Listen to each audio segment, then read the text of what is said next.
Hey kids, today I want to talk to you about going timeout.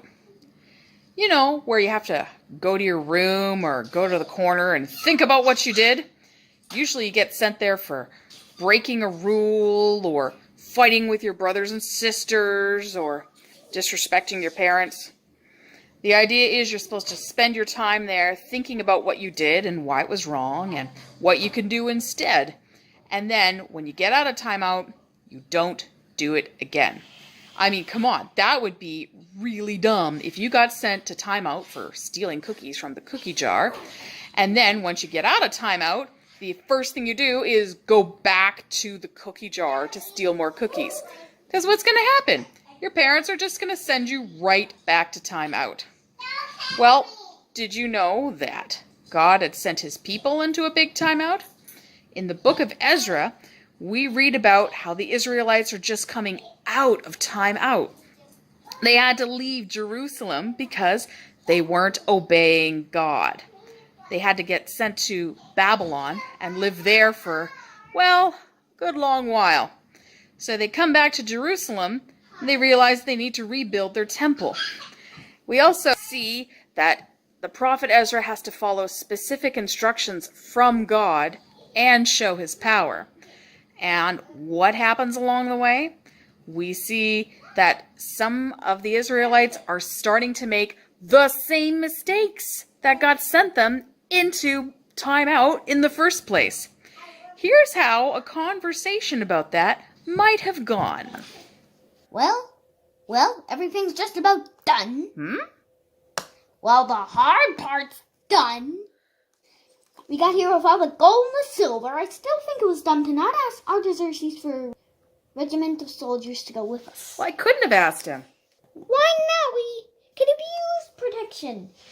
We were carrying almost 29 tons of silver and 30 pounds of gold. That's a lot of money. Like, it's enough to tempt any thief. What, I'm supposed to go to Artaxerxes and say, please, kind king, since we have 29 tons of silver and 30 pounds of gold, could you please send all the soldiers you can spare to protect us? Well, it sounds reasonable to me. That would have been dumb. Hadn't I told Artaxerxes of the great power of God?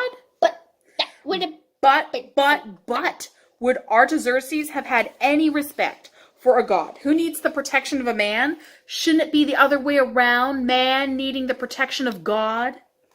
Well, of course, but a little extra couldn't hurt. It couldn't? Don't you read history? Not all the time. Well, read it. Then we'll talk. See how God wants his people to recognize his protection? Well, anyway, now we can relax. Relax? Are you crazy? It's done. The priests have all the money. Everything's been delivered. Time to put up the old feet, sit back, and... Get to work! We've been entrusted by Artaxerxes to see that everything is done according to his decree. More importantly, we must see that things are done by God's decree. Oh, well, that should be no problem. No problem? Look at this. Marriage certificate. Everything seems to be in order. In order? How can you say that? In order. The man's a Levite. Sure, priests can marry. The woman is a Canaanite. Sure? I only wish there was room for doubt. How dumb can these people be?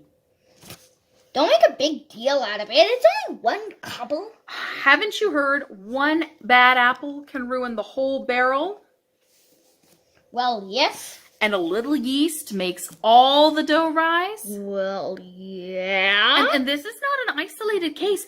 There must be hundreds, maybe thousands of marriages between God's people and other races. Hey, maybe it's not so bad. Maybe all the heathen women are learning to respect God. Read your history. The road to righteousness is narrow and difficult. The road to evil is wide and easy. I have reports of the activities of the men of Israel. Already, they are forgetting the decrees of God. So remind them. Don't you see? We were taken into captivity for the very sin now being committed. We must end this matter now. I've prayed and confessed our sin to God. Our sin? didn't do anything wrong. If the people of Israel sin, the leaders have also sinned. We must make this right. Call all the people together Now? this very second. But it's raining. Cats and dogs, even stronger than that. Horses and cows will get pneumonia. Which is worse, a few sniffles or the destruction of Israel? Call the people. Okay, but they aren't gonna like it. They would worry about weather when they face the wrath of God. Dumb, dumb, dumb. So at that time, God had commanded the Israelite men to only marry Israelite women. They weren't allowed to take non-Israelites for their wives. Well, Ezra saw that this was happening again. One of the exact reasons that they got sent into timeout. They would have called it exile back then. Well, Ezra set about to fix it right away. So if you catch yourself making the same mistake that gets you into trouble, stop and fix it right away. You can pray to God and ask for help with this, but you need to find something else to do instead of making that same mistake. Well, thank you guys, and God bless.